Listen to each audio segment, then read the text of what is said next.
Mi buen Dios, venimos a tu presencia, venimos al trono de gracia, Señor, pidiéndote oportuno socorro en esta hora, Señor. Tu ayuda, tu favor, tu asistencia, que nos enseñes tu palabra, Señor. En esta noche vamos a estar hablando de tu palabra, Señor, que nos transforma, nos fortalece, Señor, cada día y nos va cambiando a la imagen de Jesús. Te pido por mis hermanos que han llegado, Señor, que todos podamos abrir el corazón, mi buen Dios, a tu palabra y que tu Espíritu sea en nosotros, Señor, instruyéndonos. Yo te pido, Señor, que nos guíes en todo. Te pido, Señor, que nos ayudes, Padre. Sabemos que tu palabra es la que tiene el poder. Tu Espíritu es quien nos redarguye, nos enseña, nos cambia, nos transforma. Yo simplemente estoy aquí enseñando tu palabra por gracia y por eso te pido que unja mis labios en esta noche, Señor. Háblanos, enséñanos en el nombre de Jesús. Amén. Vamos al libro de Lucas 11, por favor.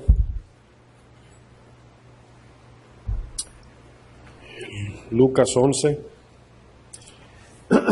En esta noche vamos a estar tocando puntos individuales acerca de las clases que hemos traído, acerca de cosas que es posible que necesitemos un poquito más de luz acerca de lo que es el ser un verdadero discípulo. Lucas 11, verso 25.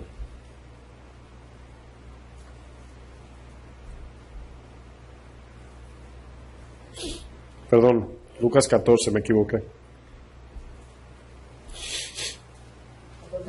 14, 25, si me equivoqué, disculpen.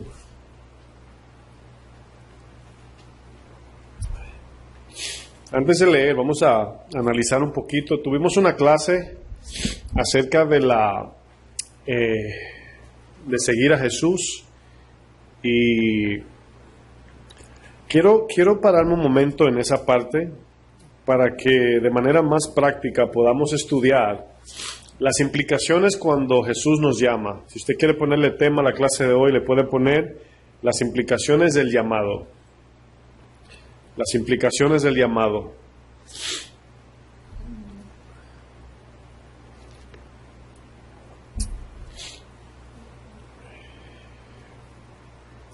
Hemos estado estudiando que todos somos llamados a ser discípulos, no importa que seamos pastores o no, líderes, maestros, servidores en la iglesia o no.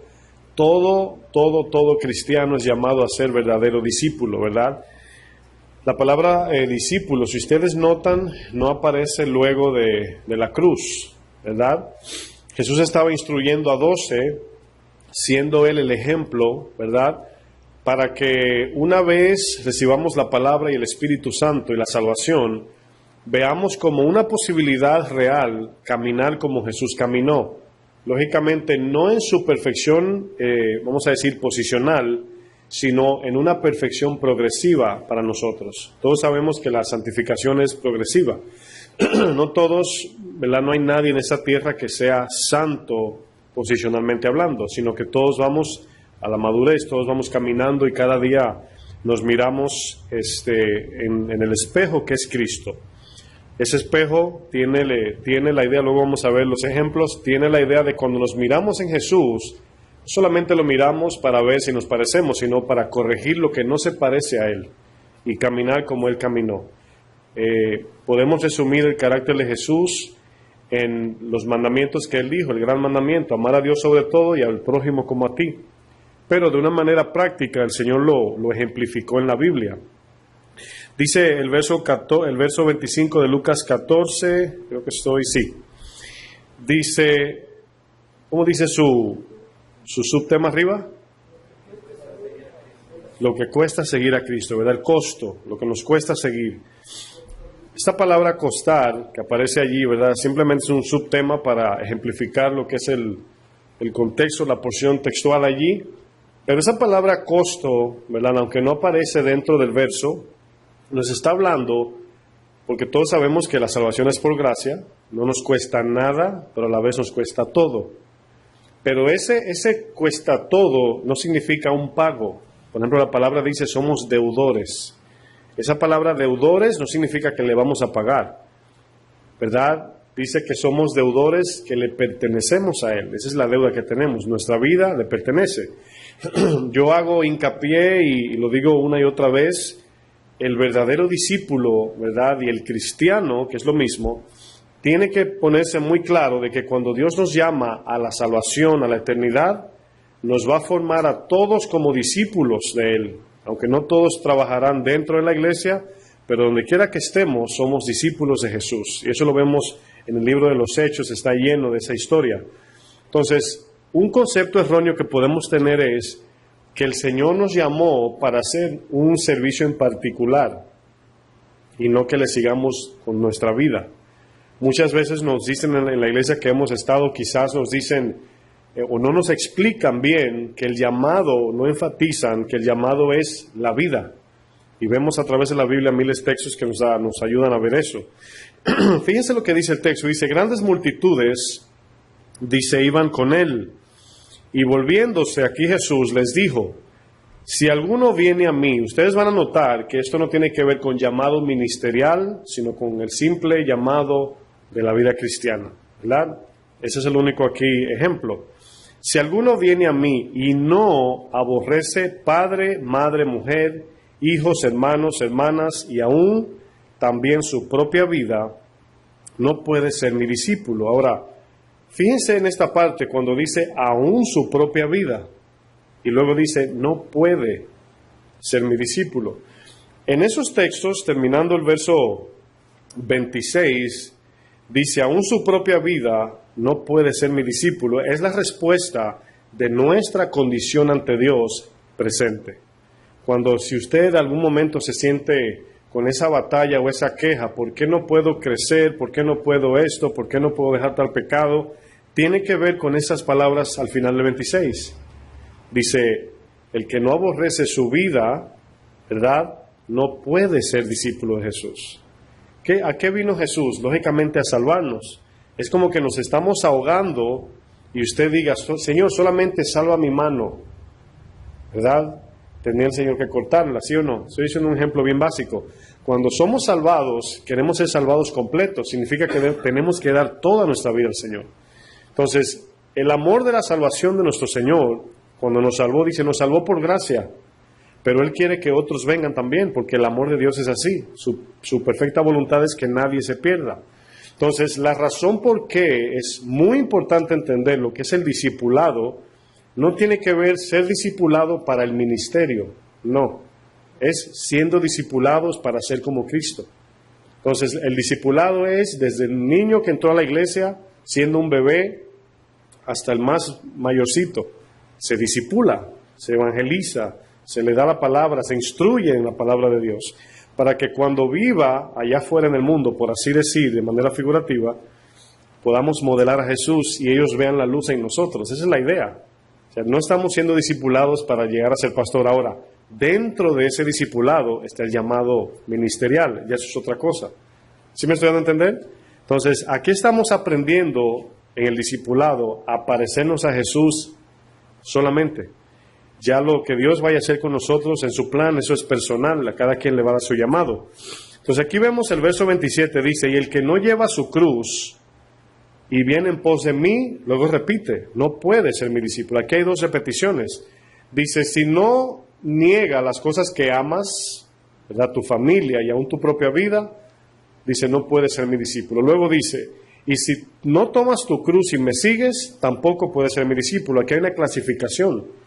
Y nos damos cuenta que en la segunda parte está hablando de la mortificación de la carne, la negación.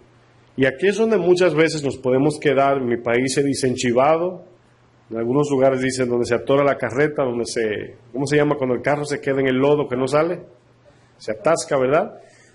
Aquí es donde se cae la mula, para que todos me entiendan. Y no avanzamos. ¿Por qué razón? Bueno, nos damos cuenta de un principio muy importante. La negación, por ejemplo, cuando decimos, yo debo negarme para Cristo, ¿verdad? La Biblia nos dice que debemos de negarnos. Ahora, la negación no puede estar aislada. Tiene que haber un propósito de la negación. ¿Por qué? Efesios 4 dice, nadie jamás, creo que verso 26 dice, nadie jamás aborreció su propia carne. En otras palabras, nadie se odia a sí mismo humanamente hablando. Todo el mundo quiere lo mejor para sí. ¿Estamos de acuerdo hasta ahí? Entonces, siempre el corazón que tenemos, que Dios nos dio, fue puesto allí para que busquemos lo mejor de la vida. La gente hoy anda inmoralmente porque perdieron la verdad. Pero inicialmente el corazón fue dado para que busquemos la vida y el bienestar de cada uno de nosotros. Entonces, cuando vemos aquí que el Señor nos manda a negar, nos está mandando a negar para obtener otra cosa muchísimo mejor. Yo creo que a veces nos podemos enfocar nada más en tienes que negarte, tienes que decirle que no a la carne, y parece ser como que la vida cristiana consiste en nada más en sacrificios de dolor. Y hay que tener cuidado de dejar fuera que nos estamos negando por amor a. Es como el ejemplo del matrimonio. Un hombre se niega a las otras mujeres por amor a. Un hombre no adultera por amor a. ¿Sí me doy a entender? Entonces, en el Antiguo Testamento, si ustedes notan, eran puras prohibiciones nada más, solamente prohibiciones. Y no hagas esto, no tendrás dioses ajenos, no te inclines a imágenes, no adulteres, no mates. Y eran los pecados allí vemos de omisión, el no hacer. Pero ahora está el mandamiento de comisión, es el que hacer. Entonces ahora yo entiendo que cuando yo me estoy negando a los deseos terrenales pasajeros, es porque delante tengo un fin mucho mejor y eterno. ¿Qué estoy haciendo con esto? Enfocando nuestra mirada en un propósito mejor. Cuando un atleta decide apartarse de la sociedad porque va a entrenar para ir a las Olimpiadas cada 4 años, él sabe que lo que él está haciendo es para una mejoría.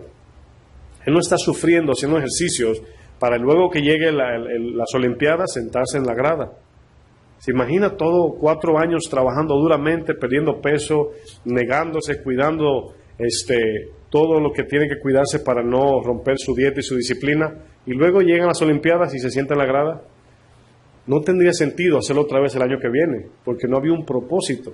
Entonces, a veces yo creo que nos encontramos en el deseo de negar y negar y negarnos, y lo que hacemos es que nos encontramos en una vida de martirio y de monje solamente, de no, y nada se puede, sino que estamos negándonos por amor a Cristo. Ahora, yo quiero hacer preguntas, y mi intención aquí es aclarar muchas cosas que a lo mejor no entendemos. Bueno, quiero hacerle preguntas y necesito escuchar sus opiniones. Por ejemplo, cuando Cristo se nos presenta, es diferente cuando vemos la Biblia. Jesús, el Señor se le aparecía literalmente a las personas. Estaba allí Cristo, ¿verdad? Siempre digo que eso no es una ventaja que ellos tenían más que nosotros. Eso no es ventaja porque Jesús no tenía apariencia de Dios. Era un hombre muy común. Yo diría que si estuviéramos en ese tiempo, no hubiésemos creído. Hubiésemos pertenecido al grupo que no cree, porque en Jesús no se veía nada de Dios, nada más la palabra y sus obras. Hasta ahí me entienden, ¿verdad? Ok. Ellos no tenían ventaja, como tampoco la tenemos nosotros. Tenemos la palabra encarnada, igual que ellos. Ahora bien, quiero que piensen en esto, porque esto que les voy a enseñar, o voy a ver si lo tienen correcto, es importante para saber cómo mirar a Jesús. Porque hemos hablado de ejemplos, de mirarlo como un espejo. Dice, luego vamos a ver el texto de 2 Corintios, dice, mirando a cara descubierta un espejo, somos transformados. Entonces, ¿qué significa mirar a Jesús? Yo quiero preguntarles lo siguiente, y voy a usar un ejemplo, ¿verdad? En el caso de María y Marta, yo estaba estudiando con mi esposa hoy ese tema, y mientras yo le explicaba, yo sé que fue Dios que me lo dio, y me di cuenta, porque luego fui a la Biblia, lo vamos a ver en un momento, y estaba allí. O sea, yo le expliqué algo así, humanamente, ¿verdad? Y luego lo buscamos y ahí estaba. Yo dije, fue Dios que me lo dio eso, fue el Señor que me lo enseñó. Quiero que vayamos a Juan 11 para ver este ejemplo. Juan 11, verso 28. Van a ver algo muy maravilloso, y es aquí donde tenemos que tener mucho cuidado en cómo estamos viendo a Jesús. Ahora, aquí en esta historia de la muerte de Lázaro hay 2 mujeres. ¿Quién se acuerda que son? Marta y María, exactamente. Pero aquí vemos, hay una historia acerca de Marta y María también, y yo quiero utilizar las 2 mujeres, solamente aunque son mujeres, pero en el sentido de su corazón. Vamos a olvidar que son mujeres, solamente, ¿verdad? Porque a veces nos confundimos y vemos un ejemplo de una mujer y pensamos, no, eso es para las mujeres. No, El principio, como la mujer samaritana, es para todos. Entonces aquí vemos que está Marta y María. Todos recordamos la historia de que Marta representa el afán, los ojos de este mundo, y María representa el amor a Cristo. Quiero que noten el verso 28. ¿Quién lo quiere leer? Cualquiera. 28. Habiendo dicho esto, fue y llamó a María su hermana, diciéndole en secreto: el maestro está aquí y te llama. Pregunto, ¿saben hasta ahí?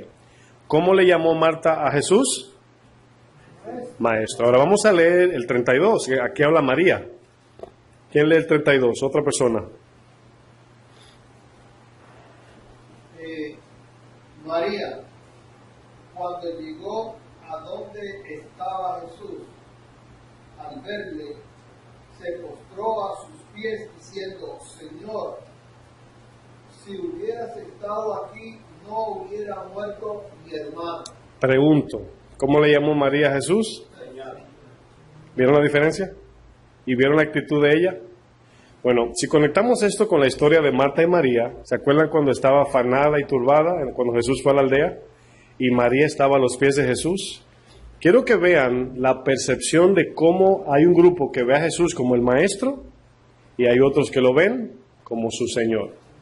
La palabra Señor es el griego curio, significa amo. En este caso, cuando alguien le decía Señor a Jesús, le decía, yo te pertenezco.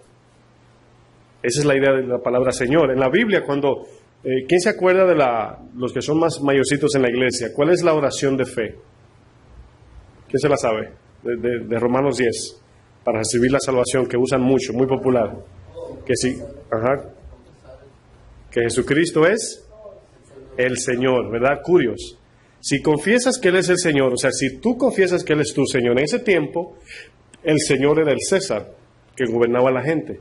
Y si tú declarabas a Jesús como Señor, te mataban. Entonces allí la cosa era en serio. Hoy en día cantamos Señor, Señor, pero por eso luego Jesús dice, no es el que me dice Señor, Señor, entrará, sino el que hace la voluntad de mi Padre. Entonces aquí nos damos cuenta que la percepción de Marta era de Jesús, de maestro. Marta no veía a Jesús como su dueño, ni como que ella le pertenecía, mientras que María le decía Señor. ¿Vieron la diferencia del 28 al 32? Dice, llegó el maestro, pero María dice Señor, o sea, le llamó diferente. Estas dos partes nos enseñan que nuestro corazón pueden ver al Señor como maestro o lo pueden ver como Señor. Cuando el joven rico se le acercó, le dijo, maestro bueno. Y Jesús le pregunta por el título que le acaba de dar, porque el título que se le da a Jesús refleja cómo lo vemos. Ahora, no solamente es la simple palabra, sino de verdad cómo lo vemos. ¿Es Jesús el Señor? Sabemos que sí. La pregunta ¿es Jesús mi Señor? Si tenemos el concepto de que Él es nuestro Señor, quiero que vayan notando que cuando el Señor dice sígueme, es bajo el concepto de que nos compró con su sangre. Y el llamado viene de manera voluntaria, pero nos debemos a Él. Quiero que piensen por un momento en eso. Él nos llama, síganme, pero le pertenecemos. O sea, es como decir, vamos al dealer, compramos un vehículo, un carro, lo pagamos completo y luego le preguntamos al dueño, ¿verdad?, si podemos llevarnos el carro. O sea, pidiendo permiso por algo que es tuyo. Entonces el Señor nos compra y nos pregunta, sígueme, el que quiere venir a mí. Ahora bien, entendemos que el que no lo sigue, no se le atribuye el pago de la cruz. ¿Sí lo van entendiendo? Entonces aquí podemos tener nosotros una percepción de Jesús, de maestro, de muchas cosas menos de Señor. Ahora, si de verdad tenemos el concepto de Jesús como Señor, y esa es la oración de fe, Romanos 10, 9 y 10, ¿verdad? Entonces yo le pertenezco. Ahora quiero que piensen por un momento en esto. Yo le pertenezco. Si yo le preguntaría a cualquiera, ¿por qué le pertenecemos a Jesús? ¿Por el llamado? ¿Porque Él es Dios o porque nos compró? ¿Cómo se le llama esa palabra comprar de nuevo en la Biblia? Tiene, esto no dar un poco, redimir. Exacto, redimir, ¿verdad? La palabra redimir tiene el ejemplo como de la compraventa. Algo que te pertenece Está en un lugar y tienes que volver a comprarlo. Esa es la palabra que se usa de redimir. El Señor nos compró. Ahora, yo sé, estoy seguro que en muchos de nosotros este concepto no está cimentado, de que mi vida le pertenece a Él. Pero me llama la atención que el Señor está dejándonos a nosotros que decidamos eso. Nosotros somos los que decidimos si le pertenecemos o no. Él ya nos compró. Él ya pagó y hay una acta de decreto que dice, todo el que ponga su nombre en blanco aquí, me pertenece. ¿Sí me entienden? Entonces cuando leímos Lucas, que el Señor le dice, sígueme, sigue mis pasos, ¿qué le está diciendo? Lógicamente Él está apelando a su voluntad de cada quien y cada uno de nosotros. Y la decisión que hayamos tomado, esto va a repercutir a la eternidad, hermanos. Esto, miren, cuando a usted le hablan de invertir en esta tierra dinero, lo primero que usted piensa es en el tiempo y el precio. No tanto el precio primero, sino tiempo. Si usted, por ejemplo, dice, voy a comprar una casa en tal lugar, lo primero que usted piensa es, ¿y me voy a vivir allá? ¿Me voy de retirada? Porque está pensando en que lo va a disfrutar. Cuando usted piensa en el rico necio, lo primero que dijo fue, alma mía, disfruta porque larga vida tienes para disfrutar todas las riquezas. Ahora, ¿qué estamos viendo allí? Que siempre el corazón quiere asegurar su tiempo y su estabilidad. Tiempo, estabilidad. Riqueza, pero también vida. Si ustedes le dicen, por ejemplo, ¿verdad? Le van a conseguir un trabajo que le van a dar, adelante le van a pagar $10 millones, pero no los puede tocar hasta que cumplan los 85 años. O le van a dar $1 millón, ¿verdad? Y los puede tocar en 5 años de ahora en adelante. ¿Cuál usted coge? ¿Cuál? El millón, porque a los 85 ya es para dárselo a los nietos. Entonces ya no tiene sentido, ¿verdad? Porque estamos diciendo, es que no los voy a disfrutar. Cuando Cristo viene a la tierra, dice, yo he venido para que tengan vida y la tengan en abundancia. Entonces el llamado de Jesús implica algo eterno, seguro, rico y abundante. Que si nosotros decidimos dejar las cosas de este mundo por este llamado, yo creo que preguntar si vale la pena está de más. Ahora, es aquí donde está el problema, y es aquí donde quiero ir a la realidad. Todo eso lo entendemos. Nos vamos a la casa diciendo, es verdad. La pregunta es, ¿esa es una realidad en mí? Y hoy vamos a examinar cómo entender eso, por qué sí, por qué no. ¿Por qué amamos más las cosas de este mundo que seguir a Cristo? ¿Por qué damos más el tiempo y el esfuerzo por las cosas de este mundo que Cristo? Cuando Él dice, sígueme, a pesar de que tenemos trabajos, prioridades, nos está hablando del corazón, de que todo lo que hacemos ahora es bajo el lente de la eternidad. Ya no es más pensando, si Dios nos permite retirarnos aquí, comprar casa, todo eso es permitido por Dios. Pero Dios nos dice, en el momento que eso que tú quieres aquí, te quita el tiempo conmigo, te quita los beneficios de la eternidad, estamos ya rayando ahí, casi en la parte de idolatría, si me doy a entender. O sea, por ejemplo, cada uno tiene su trabajo, ¿verdad? Y tiene un horario, suple a su familia, todo muy bien. Dios le dio un trabajo. Pero de momento usted comienza a decir, me gustaría tener una casa de 3 niveles, por así decir. Eso no tiene nada de malo. Lo que pasa es que cuando ya comenzamos a dar el tiempo de la familia y el tiempo de Dios al trabajo por adquirir la casa, perdemos todo. ¿Entienden eso? Ahora, Dios te puede prosperar trabajando y te da una casa, gloria a Dios, pero ya es Dios quien ha prosperado. No hemos desatendido a Dios por alcanzar eso. ¿Sí me están entendiendo, verdad? Entonces, cuando Cristo dice, síganme, ¿verdad? Y ellos escuchan, tienes que aborrecer tu familia, tienes que tomar tu cruz, tienes que negar tus metas y seguirme cada día. El 95, 90 y tanto % de la multitud se fue. Dice, no, así no, Señor. Así no se vale. Ahora, yo quiero que piensen ustedes, ¿cuál fue el punto que no vieron? ¿Qué fue lo que perdieron aquí? Porque toda esa gente se fue al infierno. No estoy diciendo que todos, porque no sé, pero según la Biblia, los que no le siguieron se perdieron. Y hoy en día tenemos en la lista de los hombres y mujeres de fe de Hebreos 11 a los que sí le siguieron. ¿Sí me están dando a entender? Entonces, estamos en el presente viendo a Lázaro y a rico, Lázaro al infierno el rico al infierno y Lázaro al cielo. Lázaro no vivió como vivió el rico en la tierra, pero se invirtieron los papeles. Entonces, esto que estoy haciendo es llevándolo a una reflexión espiritual para ver si de verdad estamos escogiendo la mejor parte como la escogió María. ¿Se acuerdan cuando el Señor le habla a Marta, que Marta le dice, Señor, ¿no te interesa que yo estoy aquí limpiando la casa y María allí ociosa sentada, hablando sin sentido? ¿Qué le dice Jesús? ¿Quién se acuerda? Marta, Marta, afanada estás con muchos quehaceres, pero María, y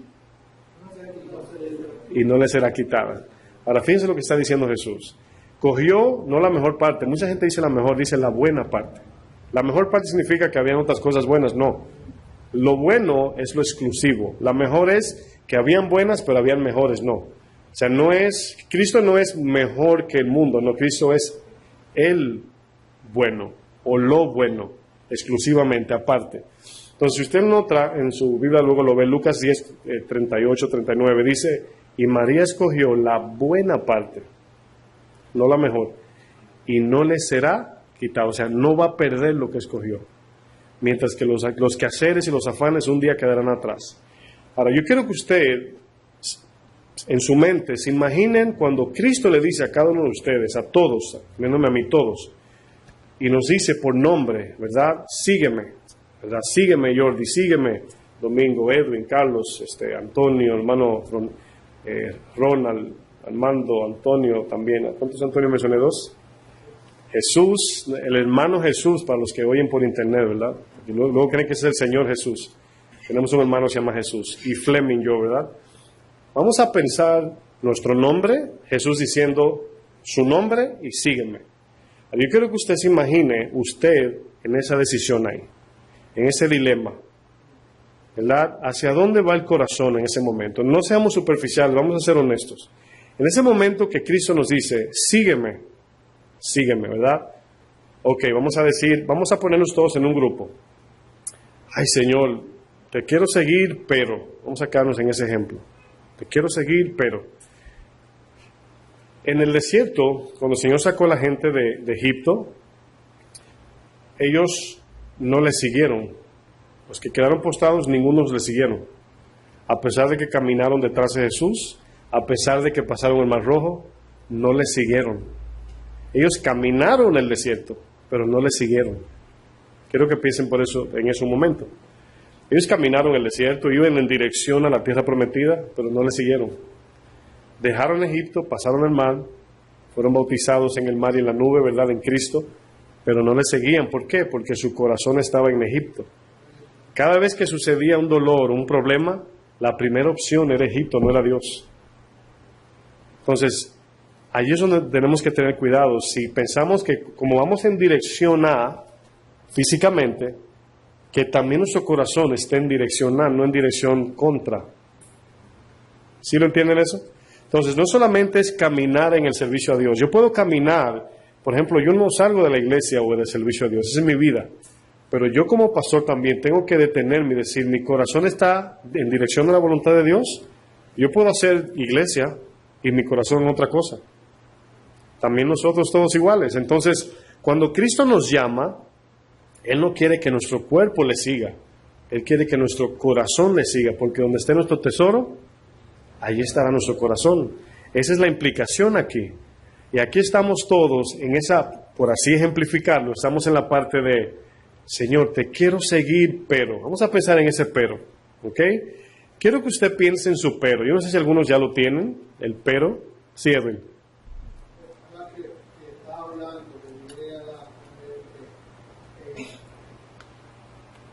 Sigo verdaderamente seguir porque seguir, o verdaderamente seguir es con mi corazón.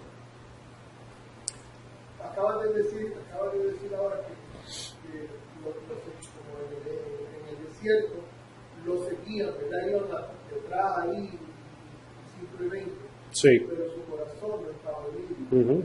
Entonces, de la única manera que yo puedo seguir a Cristo, está diciendo es la única forma de seguirlo, no solamente con paso, una demostración es que lo sigo cuando mi corazón verdaderamente está. El ejemplo que más puede explicarlo es, la palabra es determinación, cuando decidimos seguirle. Ahora, el hecho de nosotros determinantemente seguir a Jesús no quiere decir que no tendremos batallas en el camino. Eso no es lo que quiere decir. Lo que quiere decir es que hemos seguido a Jesús con un plan B. ¿Entendieron? ¿Para cuántos son casados aquí? Ronald 4, ¿verdad? Y yo también. Ahora, ¿nosotros nos casamos con un plan B? O sea, cuando fuimos a casarnos diciendo, bueno, si esto no funciona, yo me salgo. ¿Sí o no? ¿Fue así que nos casamos? ¿Con plan B? Yo no. Entonces, cuando Cristo nos llama bajo el concepto de una relación matrimonial. ¿Tiene una pregunta, hermano? Sí, cuando usted decía eso, que cuando no todos hemos sido, es decir, no todos hemos tenido el criterio de casarnos en el Evangelio. ¿No? Sí, claro. Ese era uno de mis aspectos cuando yo estaba en el mundo, ¿no? Sí. ¿Me caso o no me caso? Me caso porque es una rayita más partida, ¿no? Sí. Esa es la mentalidad, lo digo así, en el buen cubano. Claro. Pero realmente después me di cuenta que se no era, porque gracias a misericordia de Dios y gracias a Dios por esta esposa que tengo que me pudo sacar, fue ella aparte, ¿sí? Yo usándola a ella como me sacar el mundo y traerme a, porque no fue ella que se convirtió en mí, sino que fui yo el que me convertí a ella. Sí, claro. Su firmeza te atrajo. Su firmeza me atrajo, por eso Sí. El concepto normal del hombre sin Cristo, sí. No, sí te entiendo. Sí, pero ya entendiendo lo que es el matrimonio, no nos casamos con plan B. Lógicamente, yo me casé en el Evangelio, pero viví un buen tiempo sin casarme, viviendo con mi esposa, ¿verdad? Y ya conocí al Señor, entendiendo lo que es el matrimonio, y ahí, aunque había decidido estar con ella siempre, pero luego entrando al Señor, ¿verdad? Me casé con ella para hacer las cosas bien, y entendí lo que el matrimonio implica. Igual Jesús, cuando nos llama, es un matrimonio, por eso se le llama la novia a la iglesia. Entonces, ustedes notan, muchas personas se creen como cristianos ya realizados en Cristo. Pero si ustedes notan, a la iglesia todavía se le llama la novia. Todavía no estamos casados, estamos comprometidos con el novio. Tenemos que llegar a la boda. Y yo creo que la iglesia se ha confundido un poquito y piensa que ya estamos ya con el anillo. Sí tenemos las arras, dice la palabra Efesios, como arras es una marca de que tenemos el compromiso, la garantía, exactamente, el sello, pero es nuestro compromiso matrimonial. Tendremos unas bodas, se está hablando de una boda en el futuro, no ha surgido todavía. Dice Pablo, yo os he desposado para que, desposar significa separar para un hombre, como María y José. Entonces, tenemos que entender que Pablo, por ejemplo, en 2 de Timoteo 2, dice, ninguno que milita se enreda en los negocios de la vida a fin de agradar a aquel que lo tomó por soldado. Pues un ejemplo que está usando Pablo, pero también se utiliza de este modo. Una mujer que está desposada para casarse con su esposo, no está floreteando con otro. Por eso aparece, oye, la imagen de la Biblia completa tiene que ver con una relación. Por eso aparece la palabra adulterio, lascivia, relación, esposo, esposa, novia, ¿verdad? O sea, se está hablando de una relación matrimonial. Efesios le llama el misterio de Cristo al matrimonio. Entonces, Cristo ya dio su vida por la iglesia, por la novia. Él la compró. Quiere decir que la novia le pertenece, pero luego habrá una boda que va a sellar hasta la eternidad esta relación. Pero no hemos llegado allá todavía. Estamos en el camino del Señor. Por eso Él dice, yo soy el camino. Ahora bien, estamos seguros en Él. Pero nosotros tenemos que cada día asegurarnos más en Él. Ahora, mi pregunta anterior, no sé si la formulé, pero hay una pregunta que quiero hacer para tener un sentido un poquito más abierto en esta pregunta. Hay cosas que creemos muy, muy abstractamente, o sea, creemos en cosas solamente porque lo dice la Biblia, y está bien eso, pero me refiero al entendimiento. Por ejemplo, cuando nosotros decimos ver la presencia, entendemos que no estamos hablando literalmente de así como yo los veo a ustedes. Está hablando de espiritualmente. Aquí la pregunta es, ¿cómo es que vemos a Jesús espiritualmente? ¿Andamos por fe no por vista, dice la palabra. Entonces, cuando Cristo vino a nuestras vidas, nosotros lo vimos a Él. Eso fue lo que nos salvó. Vamos a 2 Corintios, a ver un ejemplo. 2 Corintios 4, verso 4. El ejemplo que voy a usar es solamente para ejemplificar algo, no lo dice directamente, pero allí en los versos vamos a ver cómo es que el Evangelio impacta la vida del que recibe la palabra. La primera parte de la salvación consiste en que alguien le predicó el Evangelio y usted decidió internamente, voy a seguir a Jesús. Cuando usted dijo eso, Cristo entró en usted. Ahora, eso no sucedió como que el sol se vio más brillante, usted no vio alas, una paloma no descendió del cielo, nada de eso pasó. Es posible que alguien tenga cierta visión, pero eso es raro, no sucede así. Simplemente desde ese día en adelante usted se siente totalmente diferente, con deseos nuevos. ¿Cómo sucedió? Miren lo que dice este ejemplo de 2 Corintios 4:4. Dice, en los cuales el Dios de este siglo cegó el entendimiento de los incrédulos, para que no, y aquel para que no va a explicar cómo es que el Evangelio viene a nuestra vida, para que no les resplandezca la luz del Evangelio de la gloria de Cristo, el cual es la imagen de Dios.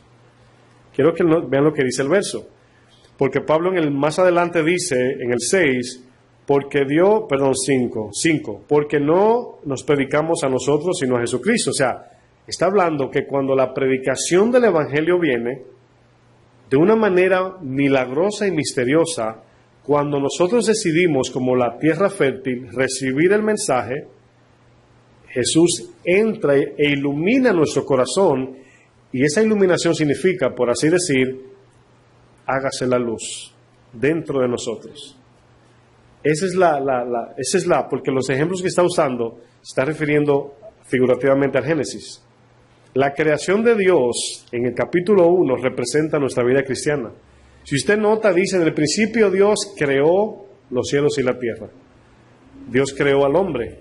Pero luego dice, y dijo, sea la luz. La luz es la vida de Dios. Nosotros recibimos la luz, la vida de Cristo, en Efesios. Pero luego comenzó a formular todo lo que es la creación, ¿verdad? Y luego habló de multiplicarnos, sojuzgar la tierra, que es lo que le ha dado la iglesia, multiplicarnos y gobernar la tierra, por la palabra. Pues si ustedes notan, hay un ejemplo en Génesis 1 y 2 Corintios 4. Por eso dice, resplandece la luz de Cristo, el cual es Dios.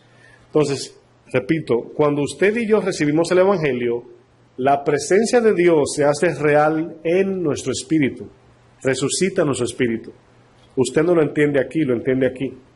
Por eso repiten la palabra al principio, no sé, pero me siento diferente. No sé, pero siento hacer esto. Ese no sé significa que lo que está pasando aquí todavía no se racionaliza aquí. Por eso es que ahora comenzamos a estudiar la Biblia para alimentar nuestro espíritu y madurar. Y ahora trabajamos con el espíritu y entendimiento. Por eso dice el texto en el verso 4, Satanás cegó el entendimiento de los incrédulos, para que no les resplandezca la luz del Evangelio. Pues Satanás lo que hace es, lógicamente su trabajo es seducir al mundo, para que el mundo se aferre a esta tierra y no reciba el Evangelio de salvación eterna. Esa es la idea. Entonces aquí es donde vemos a Cristo, hermanos. ¿Cómo lo vemos? En la palabra de Dios. ¿Cómo miramos a Cristo? No es con los ojos. Cuando dice puesto los ojos en Jesús, está diciendo mirando su palabra cada día, caminando en ella. Porque a veces decimos mirando, puesto los ojos en Jesús. Dice, por ejemplo, Hebreos 11 dice que Moisés pudo terminar la carrera porque se sostuvo como mirando al invisible. Está usando un ejemplo de que estaba mirando la promesa de Dios. ¿Y dónde encontramos la promesa? En su palabra. Entonces, nosotros tenemos que cada día, encontrar a Cristo en la Biblia. Cristo se encuentra en el Génesis y dice la palabra revelación en inglés, significa la revelación de Jesucristo. Toda la Biblia es Cristo. Todo el logos que es la Biblia es Cristo. El libro no se trata de descubrir cosas que preguntan muchos ateos, que no tienen nada que ver con el libro de salvación. Tiene que ver con la gloria de Dios y la salvación del hombre caído. Ese es el libro de la Biblia, ese es el ejemplo del libro, o el propósito. Entonces, cuando Cristo nos dice, síganme, ¿verdad? A veces podemos formular en nuestra mente una idea errónea de, Señor me está llamando ahora para que yo le sirva. Y no nos damos cuenta de muchos puntos que perdemos de vista. Por ejemplo, estábamos camino al infierno. Pablo dice en Efesios, todos anduvimos todos bajo el espíritu de este mundo. Éramos hijos de ira. Y había una aparente tranquilidad en el mundo que pensábamos que estábamos bien. Como zombies, momias, íbamos camino al infierno eterno. O sea, imagínense por un segundo eso, camino a la perdición eterna, hermanos, donde no se puede salir más de allí. Donde únicamente con sufrir la desesperanza de que nunca saldremos de allí, basta con sufrir, eso basta con sufrimiento, ya nada más eso. Aparte de la tortura, la sed, la oscuridad, el calor, no sé, todo lo peor que usted se puede imaginar allí está. Jesús nos salvó de eso. Número 1, nos compró con el fin de darnos vida. Y ahora nuestro servicio a Él, cuando lo hacemos de manera bíblica, lo hacemos llenos de gozo. Ya no es tengo que servir, ahora es quiero servir. Es la diferencia de la regeneración del corazón. Ya no es tengo que ir a la iglesia, ahora no. Es quiero que amanezca porque ya quiero congregarme. Es la diferencia del Evangelio. Sí, podemos ver muchas iglesias que parece como que llevan piedras en la cabeza, no gozan la vida cristiana. Porque Dios es el que produce en nosotros el querer como el hacer. Él produce el fruto para el servicio. Esa es la diferencia, hermanos, que podemos terminar cansados físicamente, pero llenos de gozo, sirviendo a Dios bíblicamente. Ahora bien, aquí es donde viene el problema. Estamos todavía en la decisión cuando Cristo nos dice, sígueme. ¿Dónde está nuestro corazón? ¿En qué estamos pensando al no decidir, sígueme? Si su jefe le pregunta a ustedes, ¿quieren 3 meses de vacaciones pagas o 3 meses con overtime trabajando? ¿Qué dirían? Oye, hermano, no hay ni que contestarlo eso. Exactamente. Cuando el Señor nos dice, sígueme, claro, Señor. O sea, ¿quién quiere estar en este mundo caído, sufriendo? Y cuando digo sufriendo me refiero sin sentido. Porque cuando le seguimos sufrimos, pero con un propósito. O sea, una cosa es cargar cajas para que te paguen y otra cosa es levantar pesa para tu cuerpo. Una trae beneficio, la otra solamente trae dinero. Total, el dinero se va. Entonces hay 2 formas de nosotros ver el beneficio que estamos viendo. Entonces, cuando no servimos a Dios, plenos en alegría, con gozo, con deseo de servir, nos estamos empujando al sacrificio. Es que tengo que negarme, es que tengo. Ahora, yo quiero que cuando nos vayamos de aquí, nos vayamos con este pensamiento. ¿Por qué me tengo que negar? ¿Por qué quiero negarme? Porque quiero estar con Él. Porque quiero verle a Él. Porque quiero seguir y servirle a Él. O sea, debe de haber un propósito en la negación. No solamente es, no puedo hacer esto, no puedo mirar allá. Por ejemplo, los que son casados y los que no son también, pero a los casados es un poco más fácil el ejemplo. El hombre tiene la tentación de los ojos, de mirar a las mujeres. Es una tentación natural, ¿verdad? Bueno, los que tienen esposas, no hay desventaja para los solteros, ¿ok? Luego se lo voy a explicar.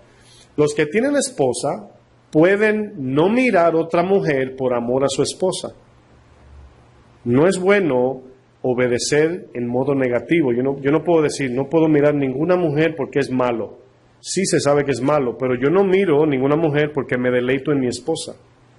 Ahora, el soltero diría, ¿y nosotros? Bueno, ahí es donde la gracia de Dios, hermanos, completa lo faltante y nadie lleva más peso que nadie. El casado y el no casado tienen la misma tentación. Tenga mujer y no. Igual. Nunca pensemos, es que tú tienes una esposa y yo no, para ti es más fácil. No. El soltero tiene la necesidad, y aunque el casado ejercita su relación sexual, el ejercicio hace que eso esté a flor de piel. Y la tentación ahí está. Tanto el deseo como el ejercicio estamos al mismo nivel. La palabra dice, el Señor dice, Dios no nos ha permitido ninguna cosa que no podamos superar, ¿verdad? Ninguna tentación que no podamos correr de ella. Entonces dice, juntamente con ella nos da la salida. Entonces yo estoy seguro que Dios, cuando vemos a Job pasando lo que pasó, Job no es más fuerte que nosotros. No, Job tenía la gracia de Dios. Cuando vemos a Noé edificando el arca, lo que ayudó a Noé a hacer el arca fue el poder de la fe de Dios, la obediencia y la gracia de Dios. Allí la diferencia era que Job se negó y quería obedecer. Cuando alguien se niega, no tiene ningún privilegio en decir, wow, ese es un hombre de Dios, como quien dice, es más que yo. No, ningún hombre merece ningún mérito por bueno que haya hecho a Dios o por muy obediente.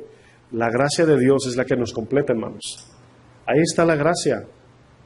Dice que Él resiste al humilde, pero da mayor gracia. Resiste al soberbio, pero da mayor gracia al humilde. ¿Ustedes no creen que cuando Dios ve, por ejemplo, la palabra dice que el que mucho se le da, mucho se le exige? Y en ese verso de los talentos dice que Dios le dio a cada uno dependiendo de su capacidad. Capacidad es la palabra dunamis, poder de Dios. Quiere decir que si Dios te da 5 talentos, te va a dar fuerza para tratar con esos 5 talentos. Si te dio 2 talentos, te va a dar fuerza para esos 2 talentos.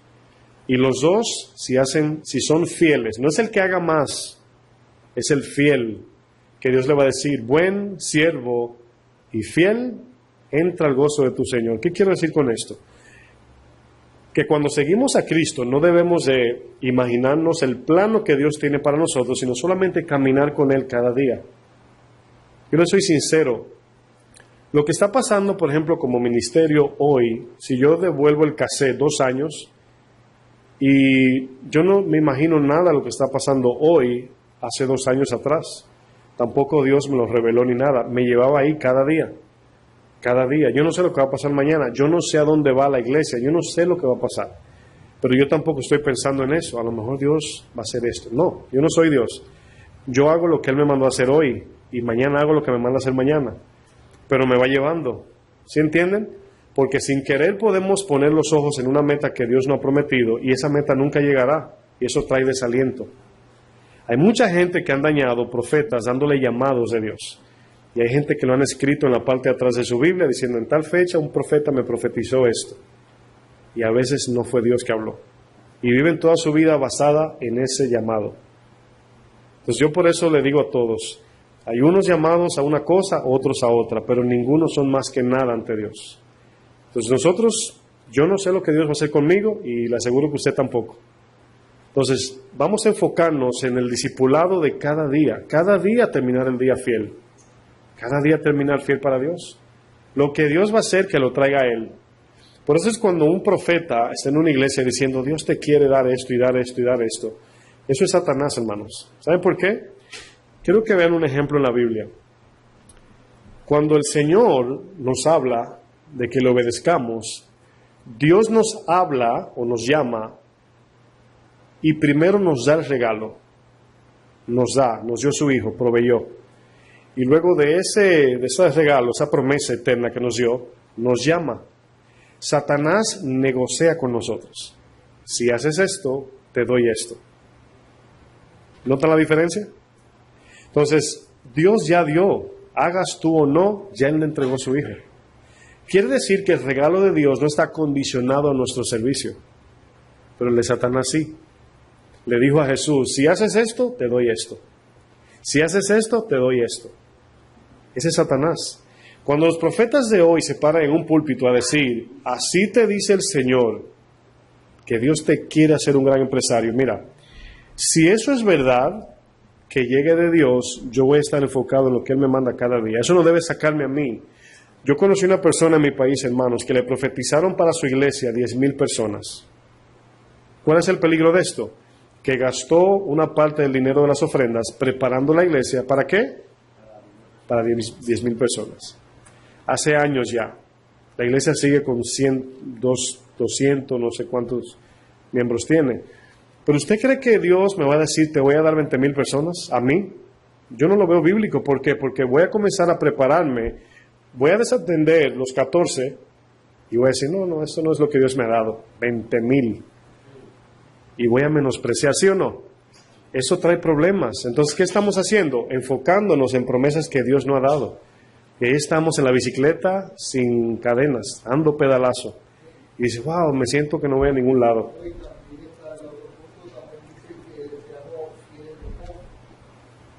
Exactamente, ese es un buen principio. O sea, es como el papá con el hijo. O sea, se imagina el papá. Miren, yo conozco también una persona, hijo de millonario de mi país, millonario, o sea, son dueños del 90% de mi país, del 90%. Apellido ellos Vicini. Son dominicanos, pero de raíz italiana. Ellos se mudaron allá. Bueno, uno de ellos envió a su hijo a Boston y lo mandó sin dinero a estudiar, teniendo una herencia interminable. ¿Fue sabio, sí o no? Muy sabio, para que aprecie, para que aprenda que todo no es fácil. Lo mandó sin dinero a Boston a estudiar y luego que se graduó con honores y todo, le entregó su herencia. Pero ya vino formado. ¿Sí entienden eso, verdad? Entonces Dios no nos va a dar mucho a ver si no. El que no es fiel en lo poco, tampoco lo puede ser en lo mucho. O sea, hay iglesias que desatienden el poquito. Por ejemplo, yo nunca he estado orando, Señor, crece la iglesia, envía gente. Yo no me enfoco en eso. O sea, los que han comenzado se han dado cuenta de eso. Yo nunca estoy hablando de ese tema. Yo estoy enfocado en lo que tenemos. Y dedico tiempo a lo que tenemos. Y oramos, y enseñamos, y a trabajar. Si Dios crece la iglesia, que lo haga Él. Él añade los que han de ser salvos. ¿Por qué estoy hablando de esto? Por esta razón. Cuando Dios nos llama, hay veces que podemos poner los ojos en el beneficio del llamado y no en lo que Él ya nos dio. No entramos como deudores, sino buscando que me dé. Y como traemos una mente egipcia, nunca viene la promesa, nos desgastamos y nos separamos. Ese es el peligro que estamos viendo hoy. El pueblo en el desierto tenía un deseo vivo de Egipto. Dios no le iba a dar carne en el sentido egipcio, se lo dio como juicio. Como quien dice, ¿han visto un padre cuando el niño no quiere obedecer que le diga, ¿tú quieres eso? Toma. ¿Sí han entendido? ¿Han visto padres? Así fue Dios. Sí, igual. O sea, Dios a veces cumple peticiones por nosotros insistir. Dice que enviará un poder engañoso por no amar la verdad. La razón por qué el anticristo viene y permitido es porque el mundo amó más la mentira. Entonces, igual como que dice Edwin, quieren un rey de mentira, entonces ahí tienen a Satanás, que él los gobierne. Y solamente los fieles podrán superar esto, pero a donde quiero centrar el ejemplo es, no debemos seguir a Cristo pensando en lo que va a venir, porque si Cristo viene mañana nos quedamos sin la promesa. Como lo dice Hebreos, muchos no alcanzaron lo prometido porque adquirieron una mejor ciudad. Entonces, cuando los discípulos venían de la misión, dijeron, wow, Señor, los demonios salen volando cuando decimos Jesús. Y la gente se quedaba así. ¿Qué le dieron más énfasis? A los dones que a los frutos. Dice, asegúrense que su nombre está en el cielo escrito. Los dones no son frutos. Los dones son solamente herramientas para servir a Dios. Entonces, Dios puede usar esta iglesia con los dones que, salimos por toda la televisión, sin fruto. ¿Sabe qué iglesia estaba así, similar? La iglesia de Efesios. En las 7 iglesias le dijo, ustedes hacen todo bien, pero no me aman. Está duro, ¿verdad? Todo lo hacen bien. El que llega aquí no puede decir, no aquí, sino a la iglesia de Efesios, que nada está mal. Dice, wow, esa iglesia está increíble. A los ojos de los hombres, esa iglesia podía ser una iglesia farisea, porque el fariseo, sin Cristo, o sea, sin que Cristo lo exponga, eran los hombres de Dios en ese tiempo, hasta que llegó Jesús y comenzó a sacar los gusanos del cementerio y dijeron, ustedes son sepulcros blanqueados. Y la gente, yo me imagino, se quedó así porque un discípulo dijo, Señor, se ofendieron.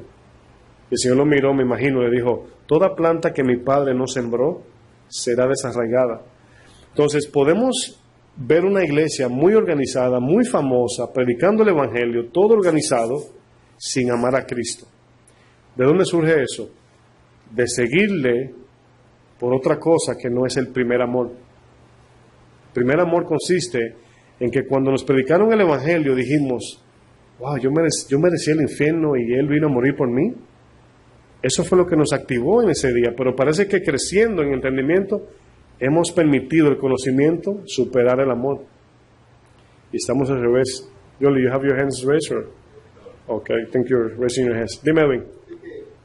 Habías hablado hace un tiempo atrás, creo que 2 meses atrás, que eso se me ha quedado grabado, la vida dorsal de todo el amor. El amor, sí. Es que Para poder servirle al Señor y todo, es lo que identifica. Lo que pasa es que hay una confusión entre voy a servir para adquirir.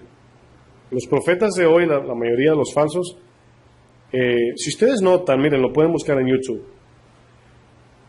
Un profeta es como un patrón. Lo invitan a una iglesia para estimular la iglesia a que dé más y a que sirva. Esa es la centralidad. Cuando un profeta llega a una iglesia, comienza a ensalzar al pastor, porque el pastor le está pagando la ofrenda y el viaje. Su pastor y yo somos muy hermanos, etc. Ese es el patrón. Y aquí hay gente sentada que no está sirviendo y Dios no lo va a bendecir. Pero hay un grupo fiel. Y esta iglesia viene una bendición postrera que muchos no van a disfrutar si no se ponen las pilas. Esa es la profecía de hoy. Activar la iglesia a que haga cosas, porque mientras más servidores, más crece la iglesia. Ellos saben, mientras más gente, más dinero. Esa es la manipulación, pero la gente no se da cuenta porque está tan enfocada en lo que Dios me va a dar, en lo que Dios me va a dar, y no se enfoca en lo que Dios ya le dio. Miren, ahí es donde muchas veces tenemos que volver atrás, porque todos caemos en esa parte de espera de Dios. ¿Qué tienes para mí, Señor? El Señor no nos debe nada, mas nosotros le debemos todo. A veces decimos, ¿por qué Dios no nos sana de una enfermedad? Si Él quiere. ¿Por qué no nos da una pareja? Hay solteros aquí. Si Él quiere. ¿Por qué no me da un mejor trabajo, o un carro, una casa, o una posición? Si Él quiere. No nos prometió eso en la Biblia. A menos que usted conozca un verso que diga eso. Ni uno. Sí nos prometió santidad y justicia. Ahí está el problema. Ahora, yo estoy seguro, hermanos, que cuando buscamos eso, todo lo demás se va a añadir. Pero no significa, la añadidura no es fama ni riquezas, es lo necesario para acabar la carrera bien. Puede ser maná, puede ser carnita, no sé, pero el Señor es el que sabe. Entonces, el concepto de seguirle tiene que ser basado, yo me estoy negando porque Él se entregó por mí, y yo le amo porque Él me amó primero. O sea, ya Él dio adelante. Ya Él dio adelante. Y esto es el mensaje que no le gusta a muchos. A mí me invitaron a una iglesia y yo traje un mensaje muy sencillo, pero los pastores estaban enojados. Enojados. ¿Por qué? Porque la verdad incomoda y a veces baja las finanzas. Hablando la verdad, la gente no quiere, dice, no, es que estoy en pecado, no quiero ni ofrendar. Y todo eso aparentemente afecta a la iglesia, y no, hermanos, sana. Lo que pasa es que cuando Dios remenea la iglesia, se sale un grupo, se sale un grupito para poder purificarla. Y ahí es donde muchos, si son asalariados, no le van a decir esto, te van a enfocar en lo que Dios te va a dar. La promesa está cerca, ya está en camino. Lo que Dios te prometió, que el diablo te quitó, te lo van a devolver. Ese es el mensaje universal de hoy. No te enseñan que Cristo ya dio. Y si nos vamos al cielo sin adquirir nada, gloria a Dios. O sea, hoy hay una moda de pastores que si no tienen cierta casa, carro, cierta posición, no sé, ¿verdad? Pero yo tengo eso muy claro. O sea, bien claro, muy claro. Si el Señor me quiere mandar a mí, mi carro se daña y me quedo en tren, yo no me siento menos bendecido. Se lo digo en serio, hermanos, no me siento menos bendecido.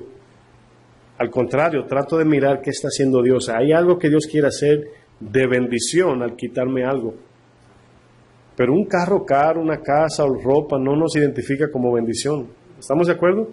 Entonces, un discípulo de Cristo debe seguirle a Él por lo que Él hizo por nosotros. Es una deuda que tenemos. Vamos a Romanos 8.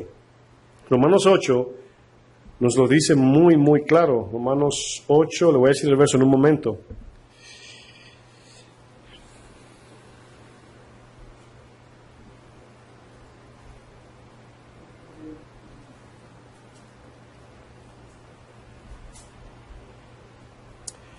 (8:12)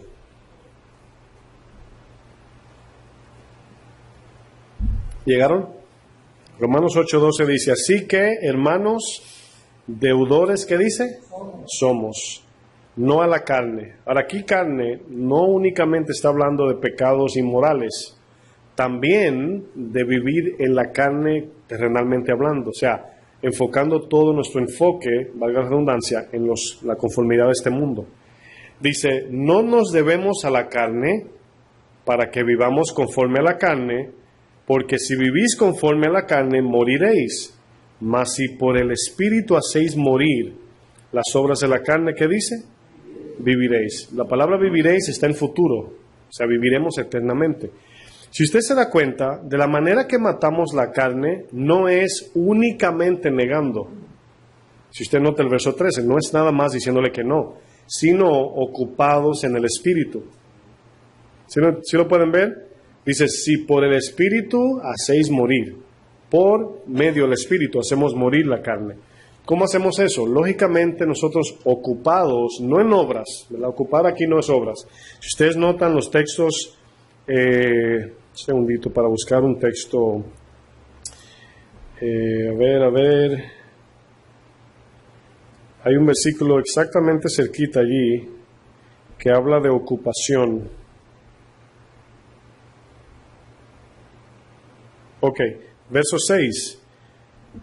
Dice, porque el ocuparse de la carne, esta es la palabra ocuparse. Ocuparse de la carne es muerte, pero el ocuparse del Espíritu, ¿qué es? Es vida y paz. O sea, es increíble como las cosas que buscamos de la carne, las conformidades de este mundo, lo hacemos con el fin de buscar paz y plenitud y vida. Nunca lo encontramos, es la cisterna rota de Jeremías. Pero en la fuente de agua viva, dice aquí el texto, pero si se ocupan del Espíritu, eso es vida y paz. La palabra vida no solamente está hablando de la vida eterna, sino plenitud de vida en nosotros, lo que Jesús dijo. He venido para que tengan vida. Acuérdense que estábamos muertos en delito y pecado, según Efesios 2. Entonces, cuando Cristo viene a nosotros, nos da vida, hermanos, ¿verdad? Miren, le voy a poner un ejemplo bien simple.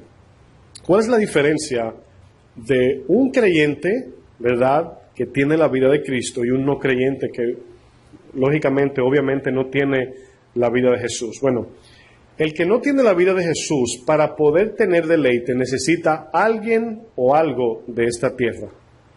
O un hobby, una pasión, o una pareja, o un viaje, o dinero, o ropas, o necesita algo terrenal. Pero si notan, necesita miles o millones de cositas que le traiga satisfacción en un momento. Por ejemplo, usted puede sentir un deleite viendo televisión, ¿verdad? Pero llega un momento que usted se cansa. Usted puede sentir deleite comiendo, llega un momento que no le cabe más. Un deleite hasta riéndose, de momento le duele la barriga. Entonces son cosas que Dios la dio para que la disfrutemos, no para que hagamos de eso un Dios o encontremos paz y vida en eso. Nada de eso da vida y paz. Pero un cristiano lleno del Espíritu, tenga todo eso que el no creyente tiene o no, tiene vida y tiene paz. Esa es la diferencia. Una persona dice, necesito ir de vacaciones porque no aguanto el estrés, vamos a decir, ¿verdad?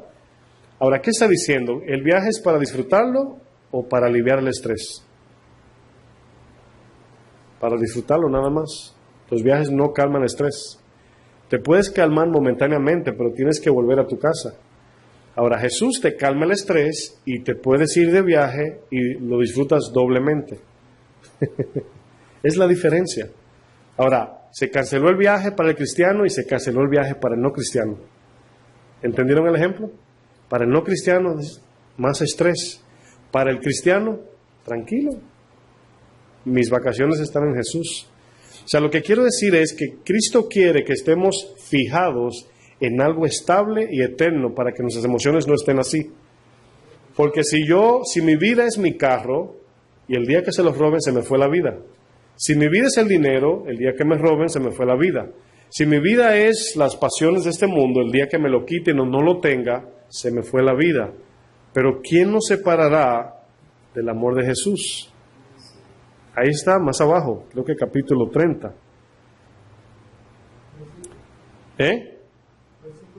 Versículo. Dice, vamos a leer desde el 31, dice, ¿qué pues diremos esto? Si Dios es por nosotros, ¿quién contra nosotros? El que no escatimó ni a su propio Hijo, sino que lo entregó por todos nosotros, ¿cómo no nos dará también con Él todas las cosas? ¿Quién acusará a los escogidos de Dios? Dios es el que justifica. Fíjense que se hace una pregunta acerca de que quien juzga en la corte, ¿quién es? El juez. Y aquí está diciendo, el juez nos justifica. ¿Se imaginan aquel día? Cuando digan, fulano de tal es un pecador, Dios nos justifica por Cristo. Luego dice 34, ¿quién es el que condenará? Cristo es el que murió por nosotros. Ya no hay condenación para los que están en Cristo. Luego dice, más aún el que también resucitó, el que además está a la diestra de Dios, el que también intercede por nosotros. Dice, ¿quién nos separará del amor de Cristo? Ahora, aquí nos está hablando, fíjense aquí la confusión de este texto en muchos. Este amor de Cristo, si ustedes notan, ¿quién nos separará del amor de Cristo? Ahora, nosotros no podemos hacer nada para que Cristo nos ame más o nos ame menos. Pero nosotros tenemos todavía la capacidad de no recibir ese amor o rechazarlo. Hay una diferencia allí. Cuando dice quién nos separará de su amor, no quiere decir que usted nunca puede separarse del Señor si quiere. No. Está hablando ¿qué puede suceder, pasar o qué yo puedo hacer que Dios me ame menos? Como cristianos, le voy a decir algo. Y no digan amén, pero piénselo. ¿Cuántas veces pecamos y pensamos que en ese instante Dios nos ama menos? Y nos sentimos tan sucios que no queremos ni orar. Ese es el momento de orar. Es el momento de acercarnos al trono de gracia. Es el momento de correr a sus brazos al oportuno socorro.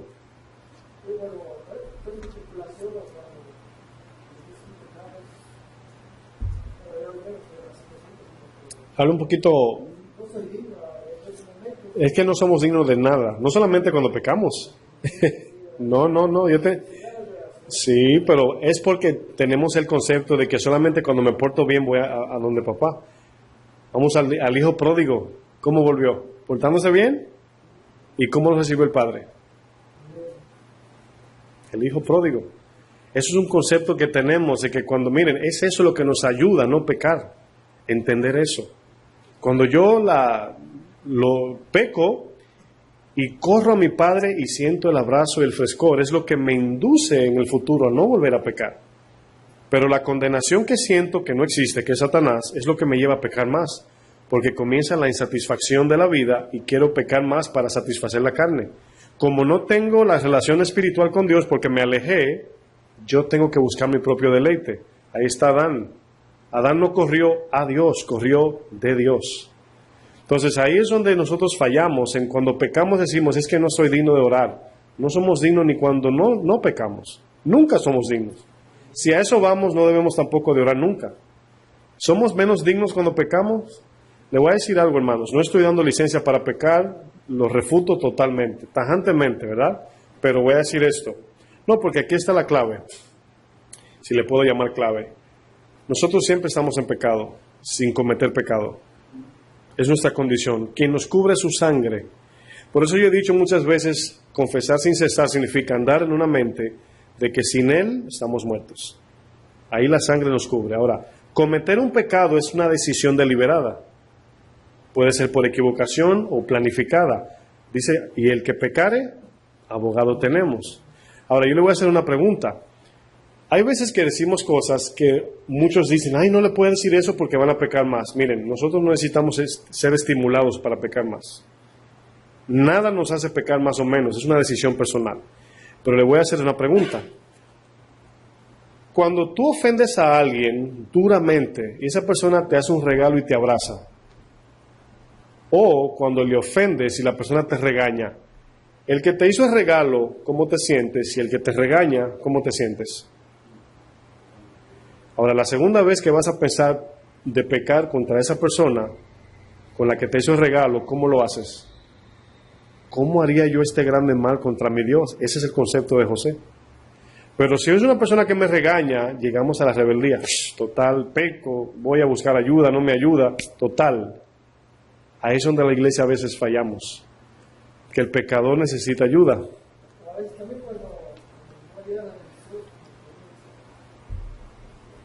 Pero es un concepto personal de que tú piensas que cuando pecas eres menos digno. Nunca somos dignos, nunca. Pecando y no pecando. Eso nos enamora de Dios y es lo que nos permite no pecar, no nunca pecar. Nuestra mente es no pecar. Pero cuando pecamos, reconocer, Señor, fallé otra vez. ¿Qué hace eso cuando hay un amor? Un momentico, ¿qué hace eso?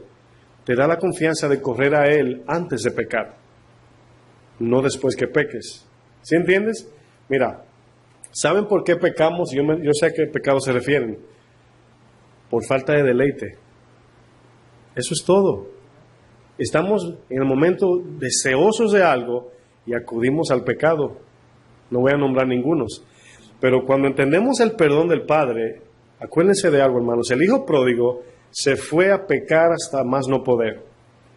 Y pasaba de una etapa, te voy a dar la oportunidad ahora, de una etapa a otra. Y se daba cuenta, esto no me llena, esto no me llena, esto no me llena. Terminó con los cerdos. Cuando está con los cerdos, imagínate el concepto de que yo soy más hijo, menos hijo cuando me porto bien o mal. Él tenía el concepto así. Cuando él llega, le dice, papá, él confesó, está bien, pero el papá no lo escuchó. O sea, no le dio mente. ¿Por qué? Porque el hecho de volver habla de un arrepentimiento. El papá no le dijo, ¿cuántas veces te dije que no hicieras eso? Porque ya confesó. Ya lo que tenía que decir el papá lo dijo la confesión. Nuestra confesión es reconocer, que sin Cristo no podemos. Dios no te va a decir cuántas veces te lo he dicho, no te está contando números. Esto suena raro, pero esa es la gracia. Cuando el hijo pródigo viene, no tuvo que tocar la puerta, el padre lo vino a alcanzar. Cuando el hijo pródigo llega, comienza la celebración. Yo veo el corazón allí gozándose. ¿Te imaginas cómo estaba? Si él no recibe el perdón, ¿no pudo ni comer la comida? Si pensamos como tú estabas pensando, ni disfrutar de la fiesta, sino seríamos el segundo hermano. Amargura. No, yo no merezco esa comida porque yo me porté muy mal. El padre le dice, es que yo no te doy eso porque te portas bien o mal, es porque eres hijo. ¿Vieron la diferencia? Entonces, ahora, oigan bien, es ese concepto que nos lleva a no querer pecar. Porque el no pecar, como decía, no es nada más me niego, no. Tiene que haber un por qué no peco, es que amo a mi padre. Los que tienen familiares, ¿cuántos se levantarían con un palo en la mañana y en vez de decirle buenos días le da? Nos reímos porque no lo haríamos por amor a. Entonces, cuando pecamos es como escupirle la cara a Dios, es cierto. Pero por eso entregó a su hijo. Y por eso es que nosotros no somos menos malos que el que lo clavó. Porque ellos lo clavaron una vez. Cuando nosotros pecamos es como clavarlo otra vez. Es como si fuera. Ahora, quiero que borremos ese concepto. Pequé y debo de alejarme de Dios. Al contrario, correr a Dios. No seamos como Adán a resolver nosotros el problema. Sí duele, sí trae consecuencias, sí la conciencia te pesa, sí no puedes estar tranquilo porque es producto del pecado. Esa es la consecuencia. Si no pasa nada, volvemos a pecar más fácil. Entonces pasa un tiempo donde para tú olvidar lo que hiciste, el dolor, la culpa, ahí debes de creer que el perdón de Dios fue suficiente para que no tengamos pecado de conciencia. Ahí es la conciencia que molesta, no es tanto el pecado. Conciencia sucia. Y el Satanás te aprovecha y dice, otra vez. Pero la palabra dice, consumado es, dice en la cruz. Y por eso murió. Sí, ahí tenemos el ejemplo del rey David. Era conforme al corazón de Dios. Exacto. Pecaba y... No pecaba, no. Pecó. Bueno, Parece ser como que, ¿verdad? Pecaba y no. Para corregir eso, pecó y luego... rapidito iba y Sí. se tiraba de rodillas y... No era una práctica, no era algo, solamente lo vemos una vez que sucedió eso. En él sucedió diferentes tipos de pecado por su condición humana, pero por ejemplo el ejemplo de Betsabé sucedió una vez y dice la palabra, Salomón dice, el que peca, si alguno pecare y el que se arrepiente y se aparta, hallará misericordia. El que se arrepiente y se aparta. Ahora bien, hay pecados, y eso yo estoy seguro que muchos lo ven así, que es la pregunta que nos hacemos. Bueno, cuando la Biblia dice, y si pecamos, ¿verdad? Allí el punto no es tanto el pecar, allí el punto es en qué andamos que nos llevó al pecado. Porque Dios sabe lo que es excusa y Dios sabe lo que es debilidad. Él sabe. O sea, Dios, hay gente que piensa, dice, no, pero si le dices eso van a pecar deliberadamente. Dios no sabe eso. Dios sabe. O sea, no es como que Dios se va a equivocar y va a decir, no, pero él pecó deliberadamente y necesita que alguien se lo recuerde. Dios sabe el corazón que los pecados que cometemos deben de ser, hablando bíblicamente, tratando de andar en Él. No así un día, o sea, mañana yo me levanto y digo, total, ¿quién no peca? Yo voy a hacer lo que me dé la gana. Le voy a decir algo, Dios me perdona si me arrepiento, pero Dios no lo ve igual. ¿En qué sentido? En que Él sabe que somos débiles. Y le voy a decir algo que no le va a gustar, ni a mí tampoco. Vamos a seguir pecando. A diferencia, hermanos, que un creyente, cuando anda en su mente, posicionalmente en Cristo, es santo y justo 100% por fe. Por eso es que andar en el Espíritu nos hace santos y justos. Aunque veamos defectos, aunque veamos caídas, y ahí es donde Dios nos va sanando. Miren, hemos visto predicaciones de dejar el pecado más de flagelar que de amor. Yo les repito, yo no le soy infiel a mi esposa por no hacer lo malo, es porque la amo. Hay una diferencia allí. Yo no quiero pecar contra Dios porque lo amo, porque Él me amó primero. Si todo fuera negarnos para no hacer lo malo nada más, estamos en el Antiguo Testamento, no robes, no mates, no. Pero ese deseo de pecar es un deseo del corazón buscando paz y gozo. Por eso dice Romanos 8:13, dice, si nos ocupamos en el Espíritu hallaremos vida y paz. Si estamos completos, ¿tendremos deseo de pecar? Claro que no. No tendremos deseo de pecar. Entonces, ahora va tomando más sentido la enseñanza.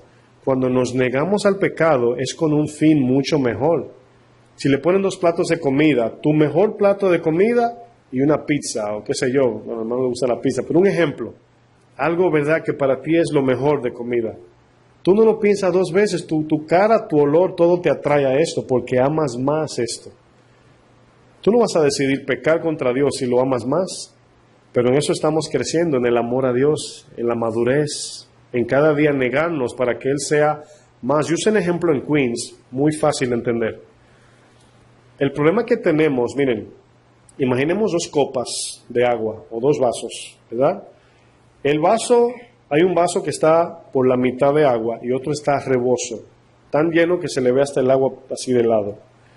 El vaso lleno representa a Dios y el vaso medio representa al hombre.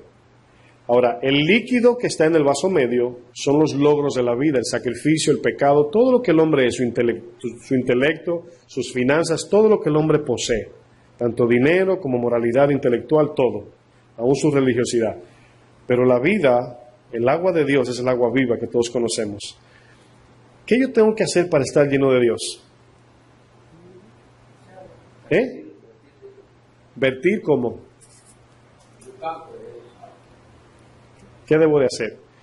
Hay 2 maneras. Puedo botar esa agua y con esta limpiar el vaso y luego llenarla. Esa es la idea de la Biblia. Debemos de negarnos. Jesús dijo, ustedes están limpios por la palabra, pero ahora tenemos que llenarnos cada día del Espíritu. Cada día. Entonces, para yo poder estar lleno de Dios, tengo que vaciarme. Ahí está la guerra de nosotros, el vaciarnos de esas cosas. Pero acuérdense, lo voy a hacer voluntariamente y con amor. ¿Por qué? Porque hay un propósito de llenarme del agua buena.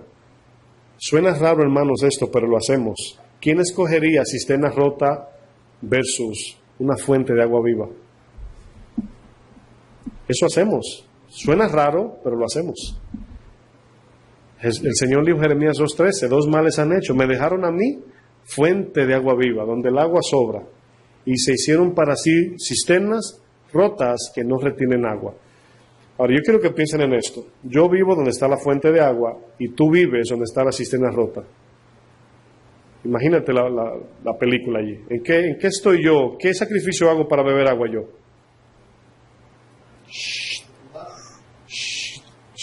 ¿Y ustedes, por así ejemplificar, queriendo llenar la cisterna y se sale otra vez a buscar más agua?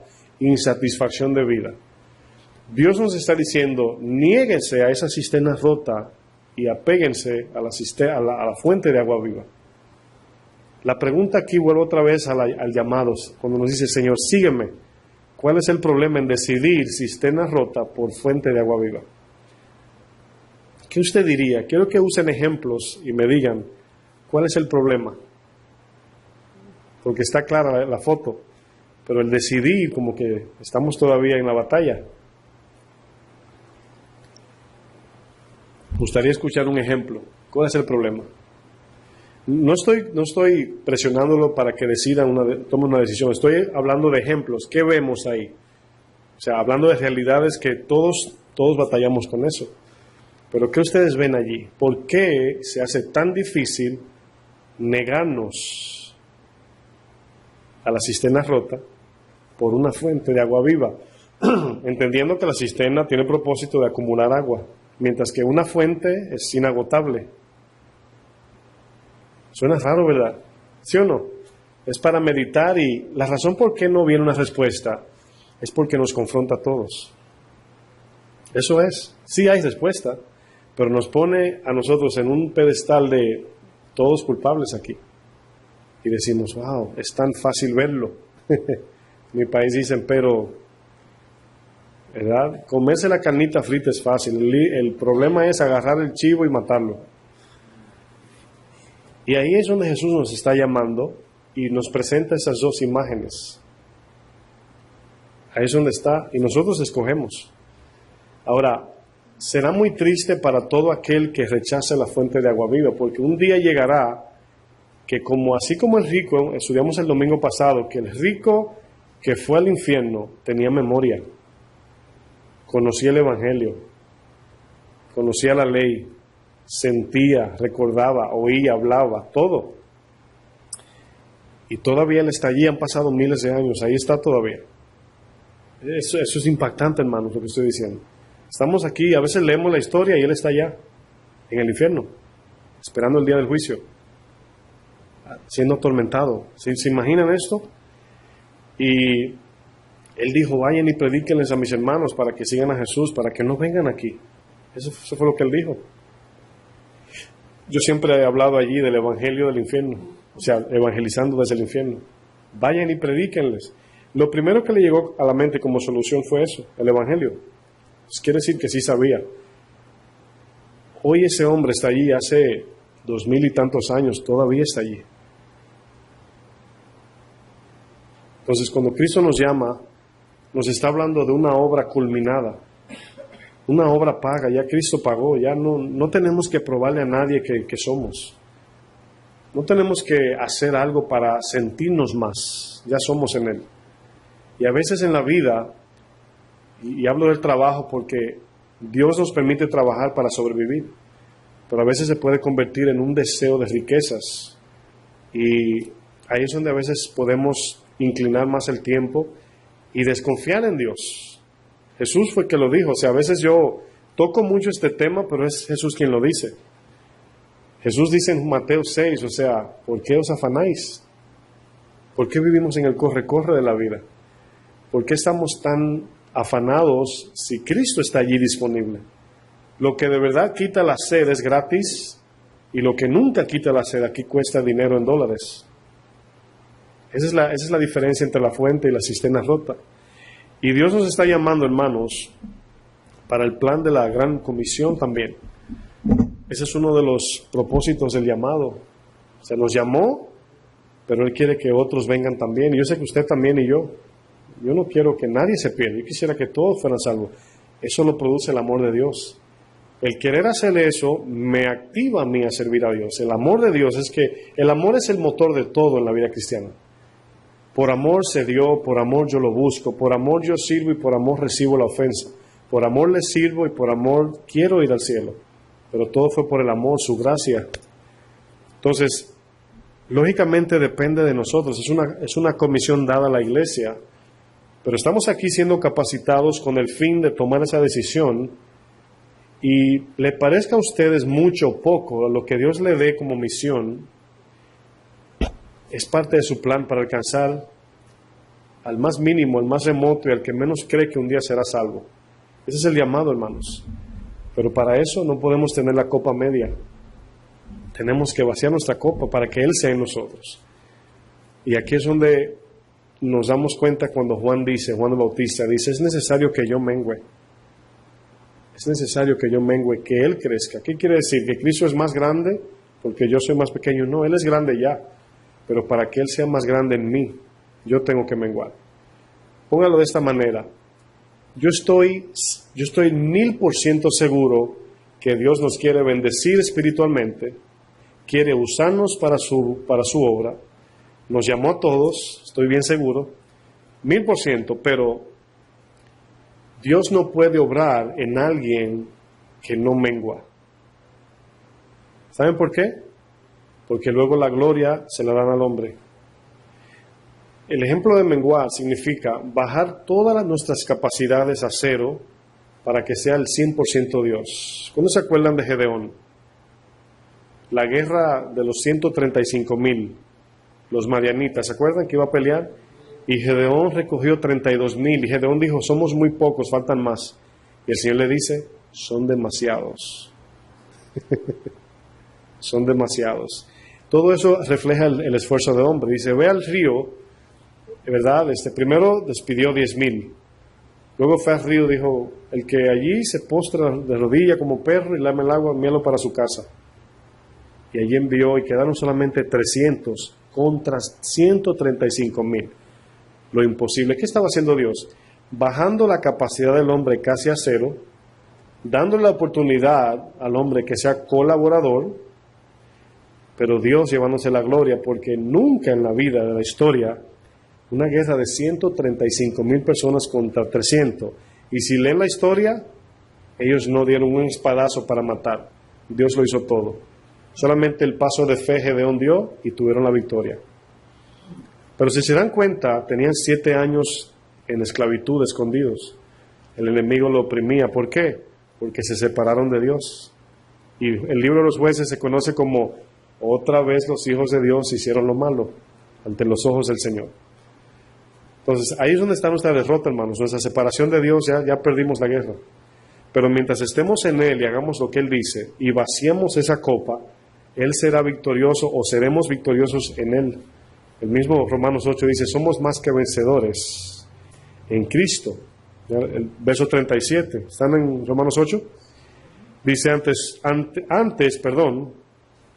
en todas estas cosas somos más que vencedores por medio de aquel, ahí aparece la palabra, que nos amó. Por lo cual estoy seguro, hablando Pablo, de que ni la muerte, ni la vida, ni ángeles, ni principados, ni potestades, ni lo presente, ni lo porvenir, ni lo alto, ni lo profundo, ni ninguna otra cosa creada nos podrá separar del amor de Dios que es en Cristo Jesús, Señor nuestro. ¿Qué significa eso? La demostración del amor de Dios está en el Hijo. Y dice que ese amor que emana este mundo, nadie podrá separarnos de ese amor que viene de Él. Pero si no lo queremos, eso es lo que dice Juan 3:19, dice, esa es la condenación, que la luz vino al mundo, pero ellos amaron más. Ahí está la pregunta, ¿qué estamos amando más que no estamos vaciando nuestra copa? Esa es la pregunta que hacemos, o sea, ¿por qué es tan difícil? Y yo creo que nuestra batalla más grande es exactamente eso, es reconocer que no sabemos, reconocer que somos ignorantes, pobres en espíritu. ¿Saben por qué a veces el pecado duele más? Porque nos creemos santos. No puedo creer que pequé otra vez. Decimos, no puedo creer. Claro, es creíble. Somos pecadores. Muy creíble. O sea, el dolor del pecado no es, ofendí a mi Dios, no. Otra vez, ¿cómo es posible? O sea, son conceptos que tenemos de muy grande. Ahora, aquí suceden dos cosas. El concepto de grandeza o de santidad, cuando pecamos ponemos los ojos en lo que no es. Otra vez me equivoqué, como que somos santos, número uno. Pero número dos, no nos posiciona como pobres y dependientes, por eso pecamos. ¿Sí lo entendieron? Mi concepto de que yo no debo pecar nunca, eso está bien. Pero de que no puedo pecar nunca o que no lo voy a hacer, está mal. Va a suceder. Ese mismo entendimiento de que puedo pecar en cualquier momento es lo que me lleva a tener más cuidado. Cuando un niño está corriendo, el papá le dice, te vas a caer. O no. Así le decía yo a mi papá, o no. Y yo brinqué el mueble para aquí y para allá. Y yo contento, o no. Suelo. Y luego viene la pela, decimos nosotros. Encima del problema. Yo pensaba que no me iba a caer. Yo pensaba que era invencible. Pero aquí es donde nosotros también como cristianos pensamos que nunca más vamos a pecar otra vez.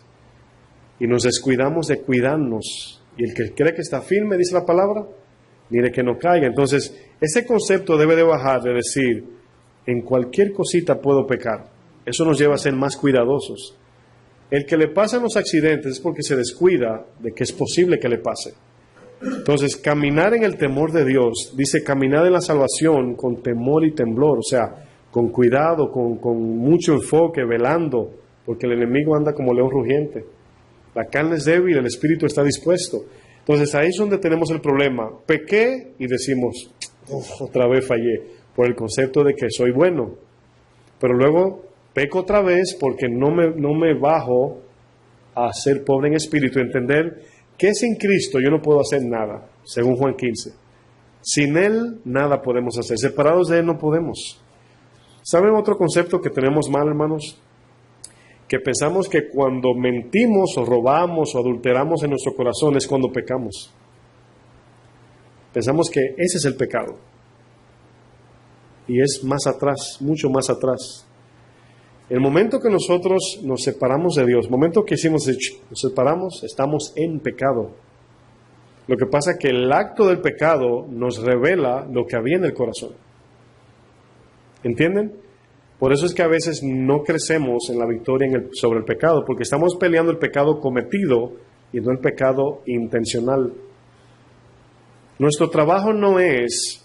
¿Por qué ustedes creen que la palabra dice acerca de la sexualidad inmoral, dice huir y no dice enfréntalo, ayuna, ora, memorízate la Biblia? ¿Por qué dice huir?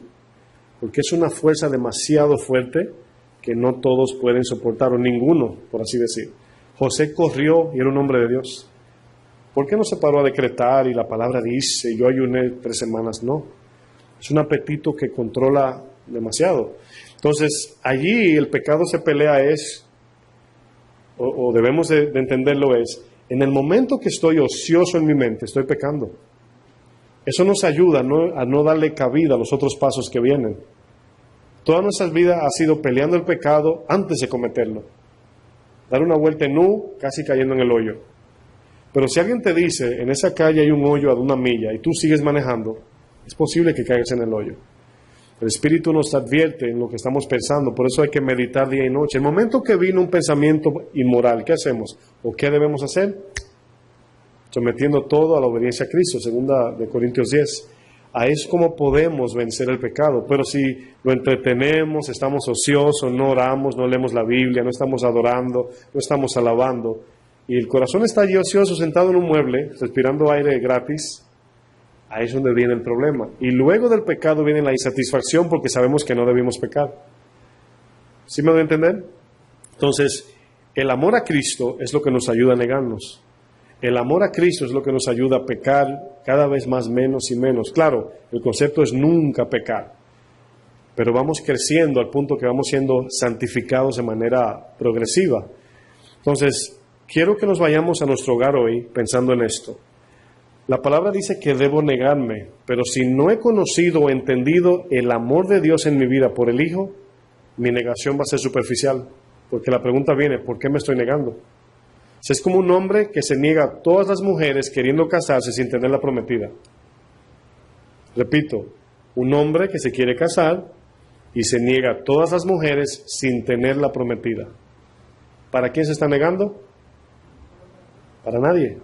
Entonces está haciendo algo sin propósito. Ahora nosotros nos negamos al pecado con el fin de tener comunión con Dios. Esa es la idea. O sea, debe de haber un plan. Cuando usted se va a trabajar, usted se está negando a su cama porque va a trabajar. Pero ¿qué pasa cuando usted se levanta y es domingo? Suponiendo que no haya iglesia, ¿verdad? Y se dice, ay, hoy es domingo. Y se cae para atrás otra vez. O sea, usted se niega a algo para buscar otra cosa mejor. La negación del cristiano, seguir a Cristo, tiene que ver con lo que tenemos delante. Cristo, el Señor, nada más. Todo lo que viene con el paquete, ya eso es añadidura o ya que el Señor si quiere lo da, si no, amén. O sea, es como cuando usted tiene tanta hambre que le traen una comida, arroz vacío, vamos a decir, pero usted no ha comido nada en 3 días. Y usted ve el arroz y dice, wow, wow, gracias por el hambre que tiene. Y luego viene un platico con un pollito, y una ensaladita, y un juguito, y un eso. O sea, lo otro es añadidura. El plato de arroz es Cristo, el que quita el hambre. ¿Sí entendieron?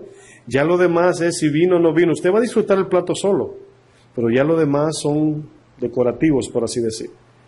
Entonces, a veces estamos enfocados o siendo exigentes en todo y nos desenfocamos el plato fuerte, que es Cristo. Pues ya tenemos a Cristo ya. Cuando usted se sienta vacío, insatisfecho, deseo de pecar, es increíble, hermanos. El Señor ahí está. Usted no tiene que venir a la iglesia, ¿verdad?, a confesar sus pecados. Puede correr a la presencia de Dios. Miren, quiero terminar con esto para no confundir un punto. Me llega a la mente esto. Tenemos el problema o el engaño en nuestra mente de que satisfacer nuestro corazón en Cristo comienza con sentirnos bien. Y eso es de la carne primero. Me explico. Voy a buscar mi deleite en Dios. ¿Qué significa eso? ¿Qué significa me deleito en Dios? No significa que usted se va a sentir bien en la carne inicialmente, porque así todos fuéramos cristianos. O sea, cuando alguien usa, por ejemplo, drogas o, por ejemplo, actos sexuales, se realiza nuestros líquidos, ¿verdad?, neurológicos, dopamina, serotonina, que es lo que nos hace sentir bien en el cuerpo. Eso es lo que pasa. El sexo y las drogas tienen una similitud en éxtasis. Entonces, cuando estamos en el Señor, andamos buscando ese éxtasis que no es espiritual. Está hablando de una llenura y plenitud interna del corazón, el cual se manifiesta en el cuerpo con el amor al prójimo. No es una centralidad de, ay, oré los otros días y se sintió bueno. Sí, a veces sucede, pero no siempre, la mayoría de las veces. Y buscar ese deleite no es cambiar el deleite de la carne por el del espíritu, o sea, como comparativamente, a ver cuál es mejor, no. Está hablando de una plenitud que gobierna nuestra vida también. Todo sale de ahí. En la presencia de Dios tenemos plenitud de gozo. Ese gozo nos da fortaleza. Esa fortaleza es para servir a Dios. Pero ese servicio está lleno del amor de Dios. Y disfrutamos. O sea, yo, les soy sincero, a veces no me acuerdo ni de mí. Y no estoy diciendo que eso está bien. Me pasa a veces. Y no me doy cuenta, pero me deleito. Me deleito en Dios. Me deleito en el servicio. O sea, Dios nos da para que demos, pero cuando me da a mí, estoy lleno, estoy completo, estoy dando de lo lleno que estoy. Esa es la idea. Entonces, igual con todos. Por eso es que la prioridad es acercarnos a Él, buscarlo a Él. Cada día tenemos que crecer y bajar la balanza del tiempo de la carne y subir la del tiempo con el Señor. Caminar en Él, buscarlo a Él. Él es mi prioridad. Y lo que Dios me quiera dar o no, tenemos que, como dice la palabra, vestirnos de este entendimiento, que las cosas de este mundo, que son casa, carro, fama, dinero, todo esto que el mundo ofrece, es algo que debemos de tenerlo como casi olvidado, por así decir. No es malo trabajar para comprar, no es malo, siempre lo digo, pero en el momento que nos vemos quitándole el tiempo de Dios o desenfocándonos de Dios por alcanzar eso, estamos idolatrando. Yo creo que ese es uno de los problemas de hoy. Cuando Dios hace el llamado, Jesús lo dijo en sus tiempos, mucha es la mies y poquito los obreros. Todavía tenemos ese problema hoy, desde los tiempos de Jesús. Mucha gente, todo el mundo tiene necesidad, ¿están de acuerdo? Pero no todo el mundo sirve. Y cuando digo servir me refiero al prójimo, como el buen samaritano.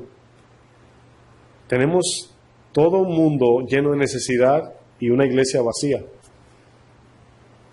de obreros. Entonces, estoy tratando de hacer un repaso de todo lo que es el llamado del Señor y el propósito, y también a la vez dando aplicaciones de cómo entender lo que es negarnos.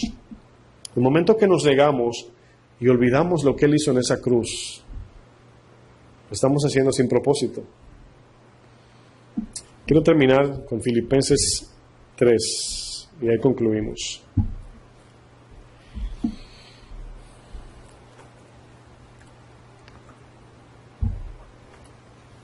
¿Cómo dice su Biblia arriba del verso 1? Prosigo al blanco. Parece que era racista el que escribió eso, ¿verdad? No, el blanco allí es, ¿verdad?, el de la flecha. El blanco es la meta. Dice Pablo, fíjense lo que dice Pablo. Pablo era un hombre en su tiempo, vamos a decir, de buena posición, rico, sabio en el sentido de la ley, o vamos a decir mucho conocimiento, de renombre, etc. Y dice, por lo demás, hermanos, gozaos en el dinero, gozaos en el trabajo, en las mujeres. Fíjense lo que dice Pablo, gozaos en el Señor. A mí no me es molesto el escribir las mismas cosas. Ustedes notan que yo repito mucho acerca del amor al dinero y el trabajo. O sea, a mí no me molesta porque al final, cuando Dios los bendiga, yo voy a decir, valió la pena. Por eso Pablo lo dice, o sea, es bíblico. A mí no me molesta repetir otra vez. Dice, para vosotros es seguro.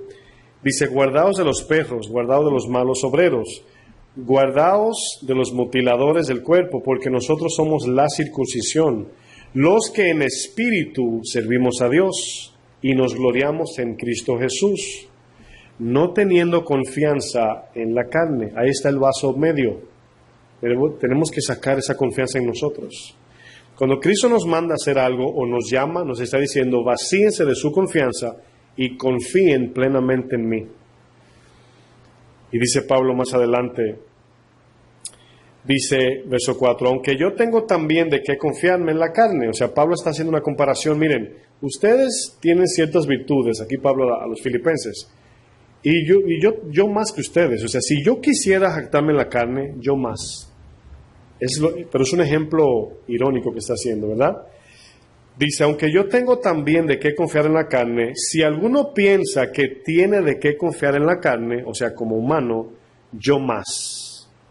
Circuncidado al 8º día, ahí comienza él a comparar su vida terrenal, para que ellos digan, Pablo nos lleva a nosotros mucho. Del linaje de Israel, de la tribu de Benjamín, hebreo de hebreos, en cuanto a la ley fariseo, en cuanto a celo, perseguidor de la iglesia, en cuanto a la justicia que es en la ley irreprensible, claro, ante los hombres. Pero cuántas cosas eran para mí ganancia. La palabra ganancia se refiere a lo que buscamos en esta vida, ganancia. Dice, las he estimado como pérdida. Ahora, ¿se acuerdan del ejemplo que les di? Nos negamos por amor a. ¿Cómo Pablo estimó todo lo que este mundo ofrece por pérdida? El texto lo dice. Como pérdida, ayúdenme, por amor de Cristo. Ahí está el propósito y el por qué lo pudo hacer. Y ciertamente aún estimo todas las cosas. O sea, comenzó a hablar de su vida pasada como fariseo, pero aún en el presente dice, todavía aún, las cosas de esta vida, dinero, fama, todavía, dice, aún estimo todas las cosas como pérdida por la excelencia, lo voy a parafrasear, de conocer a Cristo, o sea, de verle. Fíjense lo que dice. Mi Señor, ahí ven la diferencia, que no le dijo maestro, sino mi dueño, por amor del cual lo he perdido todo. ¿Notan la base? Por amor del cual. Y lo tengo, ¿por qué? Por basura. ¿Con qué fin? ¿Qué dice luego? Para. La palabra para significa, tengo todo por menos para ganar a Cristo. La justicia, ¿dónde ando? Me avancé. Verso 9, y ser hallado en Él. ¿Qué significa ser hallado en Él? Que cuando venga el juicio, que el Señor mire a Pablo, vea a Cristo en Pablo, no a Pablo. Ser hallado en Él, no teniendo mi propia justicia, que es por la ley, sino la que es por la fe de Cristo, la justicia que es de Dios por la fe, a fin de conocerle y el poder de su resurrección y la participación de sus padecimientos, llegando a ser semejante a Él en su muerte. Si en alguna manera llegase a la resurrección de entre los muertos, si en alguna manera está hablando que Pablo no se cree, ¿verdad? Seguro. No que lo haya alcanzado ya, ni que ya sea perfecto, sino que prosigo. Ahí está, prosigue hacia quién, hacia Cristo, seguirle. Dice, por ver si logro. Ahora, fíjense lo que está diciendo Pablo. ¿Por qué Pablo no dice, y estoy seguro que llegaré? Nunca se ve esta literatura en la Biblia, ese tipo de lenguaje. Estoy seguro que llegaré. ¿Saben por qué? Porque todavía, aunque nadie nos separará del amor de Cristo, depende de nosotros permanecer. Dice, si logro asir aquello por lo cual fui asido por Cristo Jesús. Hermanos, yo mismo no pretendo haberlo ya alcanzado, pero una cosa hago. Una cosa habla de lo que está en su corazón. Pablo no estaba en tantas cosas, estaba enfocado en una. olvidando ciertamente lo que queda atrás y extendiéndome a lo que está delante, prosigo a la meta, al premio del supremo llamamiento de Dios. Nota, todo tiene que ver con Cristo. En aquel día lo veré, ¿verdad? Soy justo en Cristo, el premio en Cristo. Si llego, por Cristo. Dice, el llamamiento de Dios en Cristo Jesús, así que todos los que somos perfectos, esto mismo sintamos. ¿Saben lo que quiere decir los que somos perfectos? Esta palabra significa los que hemos ya en el corazón tomado la decisión de únicamente vivir para Cristo. Perfecto significa completo en decisión. Por eso dice el texto, sintamos lo mismo, los que somos perfectos. Ahora bien, allí Pablo habla de una perfección del corazón al decidir. Jesús decía, los puros de corazón verán a Dios. Todavía en el caminar hay personas que están batallando con seguir a Cristo, pero tienen otros planes. Esa persona no ha sido perfeccionada todavía. Pablo dice, los que somos perfectos, sintamos, y si otra cosa sentís, eso también lo revelará Dios. O sea, si hay otra cosa que no pertenece al plan de Dios, Dios te lo va a revelar. Y aquí es donde vemos que el Señor, cuando nos llama, nos está pidiendo todo, no una parte. El primer mandamiento es amar a Dios con todo, corazón, mente, alma, cuerpo, fuerzas, todo. La iglesia de hoy está siguiendo a Jesús, entre comillas, buscando de Jesús en el sentido de lo que Él me va a dar. Entonces están en dirección a Cristo, pero con el corazón a Egipto. Ese es el engaño, hermanos. Y vimos el ejemplo que hemos estado utilizando. Ahí es donde tenemos que solos, en la intimidad, preguntarnos si determinadamente hemos decidido seguir a Cristo. Eso es lo que nos hace verdaderos discípulos. No es nuestra perfección de santidad, sino seguir a Cristo. Quiero que se pongan de pie para orar y ser despedidos. Padre, bendito eres, Señor. Tu palabra, Señor, cada día nos enseña áreas en nuestro corazón que solamente a través del lente de tu Espíritu podemos ver, Señor. Yo te pido, Padre, por mis hermanos que han venido a este lugar, Señor, buscando tu luz, buscando dirección, buscando fortaleza. Están aquí porque tu Espíritu los llama, Señor. Están aquí porque entienden que necesitan afirmar su camino. Y yo sé que tenemos esa palabra tan popular en nuestra boca. No es fácil. Pero también entendemos que al decir no es fácil, estamos diciendo, todavía amo otras cosas. Todavía no he muerto a cosas.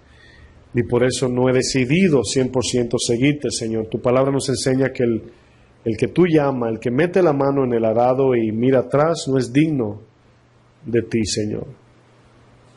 Yo te pido, Padre bueno, que todo esto en nosotros sea una realidad, Señor. Que podamos entender que fuera de ti no hay nada, Señor. Un día estaremos, Señor, allá en el cielo recordando todo esto.